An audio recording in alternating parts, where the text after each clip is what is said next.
বর্তমান সময়ে school, college, university এবং বিশেষ করে কর্মক্ষেত্রে প্রেজেন্টেশনের গুরুত্ব দিনে দিনে বাড়ছে।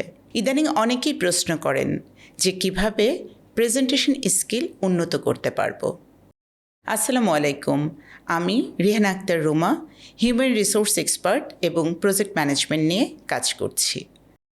প্রথমেই যে বিষয়ের উপরে আপনি প্রেজেন্টেশন দিবেন সেই বিষয়টির সাথে আপনি একমত কিনা এবং বিশ্বাস করেন কিনা সেটির দিকে মনোযোগী হতে হবে। তাহলে আপনি আত্মবিশ্বাস বোধ করবেন এবং এরপরে প্রেজেন্টেশনের ক্ষেত্রে বাহ্যিক যে বিষয়টি অর্থাৎ পোশাক আশাক, চুল এবং নিচের এটিকেট ম্যানার এই বিষয়গুলোর দিকে পরিপূর্ণভাবে খেয়াল রাখতে হবে।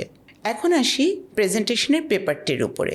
যদি আপনি পাওয়ার পয়েন্ট, স্লাইড এসব ব্যবহার করেন সেক্ষেত্রে দেশি বিদেশি সেই বিষয়ে যে ডেটা আছে সেই ডেটাগুলো নিয়ে গবেষণা করতে হবে।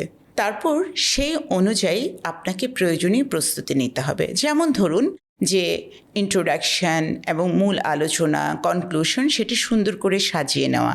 এখন যখন প্রেজেন্টেশনটি দিবেন তখন কি করবেন?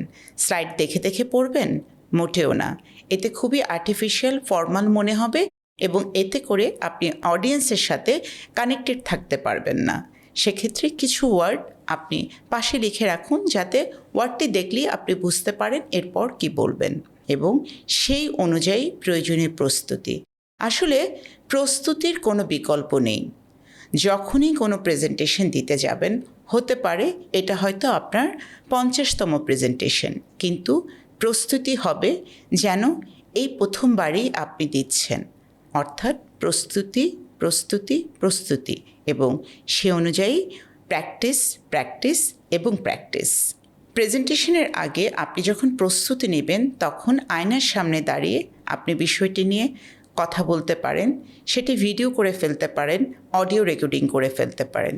তারপর যখন সেটা আপনি দেখবেন এবং শুনবেন তখন দেখবেন যে আপনি আপনার ছোট ছোট ভুলগুলো ধরতে পারবেন এবং সেই অনুযায়ী সংশোধন করে আবার আপনি প্রস্তুতিটি নেবেন।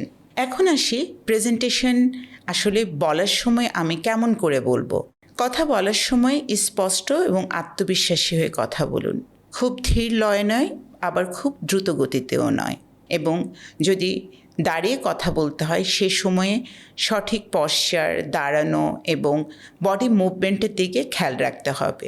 অতিরিক্ত হাত নাড়ানো বা অতিরিক্ত শরীরকে নাড়িয়ে কথা বলাটা দৃষ্টিকটু। প্রেজেন্টেশনের সময় যদি এরকম কোনো ব্যাপার থাকে যে অডিয়েন্সের সাথে কানেক্ট করতে হবে, সেক্ষেত্রে অবশ্যই ইন্টারেক্টিভ করতে হবে, প্রশ্ন করতে হবে, অডিয়েন্সের কাছে জানতে চাইতে হবে। এতে করে প্রেজেন্টেশন এবং পুরো প্রোগ্রামটি দেখা যাবে যে খুবই সুন্দর হচ্ছে। এতে গেল যে আপনি কিভাবে প্রেজেন্টেশন দিবেন, কিন্তু প্রেজেন্টেশন স্লাইড তৈরি করার সময় কিছু বিষয়ে মনোযোগী হতে হবে। যেমন স্লাইডগুলোতে টেকনোলজি, ভিজুয়াল চার্ট ব্যবহার করা, ছবি ব্যবহার করা যাতে সহজেই অডিয়েন্স বুঝতে পারে। এর পাশাপাশি উদাহরণ, গল্প, ছবি, জোকস একটা দুটা ব্যবহার করতেই পারেন। এতে করে শ্রোতাদের বুঝতে সহজ হবে। তাদেরকেও প্রশ্ন করুন, তাতে করে তারাও বিষয়টি বুঝতে পারবে এবং এর পাশাপাশি জটিল জিনিসগুলো সহজ ভাষায় ব্যাখ্যা করুন। প্রেজেন্টেশনের সময় অডিয়েন্সকে রেফারেন্স হিসেবে ভালো কোনো মুভি, বই, জার্নাল এগুলোর কথাও কিন্তু বলতে পারেন। এতে করেও কিন্তু তারা আগ্রহী হবে। প্রেজেন্টেশন নিয়ে সবচেয়ে বেশি যে প্রশ্নটি করা হয় সেটা হলো যে ভয় লাগে, হাত পা কাঁপে, জড়তা কাজ করে, কি করব? খুব সহজ ব্যাপার হচ্ছে যে বিষয়ে বলবেন সে বিষয় নিয়ে প্রয়োজনীয় প্রস্তুতি নিন এবং প্র্যাকটিস করুন এবং ইতিবাচক মনোভাব নিয়ে থাকুন যে আমি সবচেয়ে ভালোভাবে পারবো। এবং সেই সাথে আমরা কি করতে পারি? ফিডব্যাক নিন, অর্থাৎ বন্ধু, সহকর্মীদের কাছ থেকে ফিডব্যাক নিন এবং যে ভুলগুলো হয়েছে সেই ভুলগুলো শুধরে নিন। সেই সাথে আত্মপ্রত্যয়ী হন, তাতে করে দেখবেন ভুল কমে যাচ্ছে। ভুল হয়ে গেলে কি করবেন? সহজ ভাষায় আবার শুরু করবেন। প্রেজেন্টেশন দেওয়ার সময় যে জিনিসটা খেয়াল রাখতে হবে যে এই কাজটি করার মধ্য দিয়ে আপনি সেবা দিতে পারছেন। তখন দেখবেন যে আপনার পুরো প্রেজেন্টেশনটি অন্যরকম একটি আগ্রহ তৈরি করছে। ভাষার দিকে খেয়াল রাখতে হবে। ভাষায় আঞ্চলিকতা পরিহার করে শুদ্ধ বাংলা অথবা শুদ্ধ ইংরেজিতে কথা বলা। কখনো কখনো আমরা স্মার্টনেস হিসেবে স্ল্যাং বা অশুদ্ধ ভাষায় কথা বলে থাকি। খেয়াল রাখতে হবে আমাদের কথায় কেউ যেন হার্ট না হয়। কথার মাঝে দর্শকদের জন্য, অডিয়েন্সের জন্য মনোযোগ এবং মমতা দেওয়া, যেন আপনি এই কাজটি করতে পেরে একটি ভালো কাজের এবং সেবা দেওয়ার সুযোগ পেয়েছেন। এই মনোভাব যখন থাকবে তখন দেখবেন আপনার প্রেজেন্টেশনের ডাইমেনশনটাই চেঞ্জ হয়ে যাবে। প্রেজেন্টেশনের টাইটেলটি মনোযোগ দিয়ে বোঝা এবং সেই অনুযায়ী প্রেজেন্টেশনটি তৈরি করা। গুরুত্বপূর্ণ হতে পারে কিন্তু ওই বিষয়ের সাথে সম্পৃক্ত নয় এমন বিষয়গুলো পরিহার করা।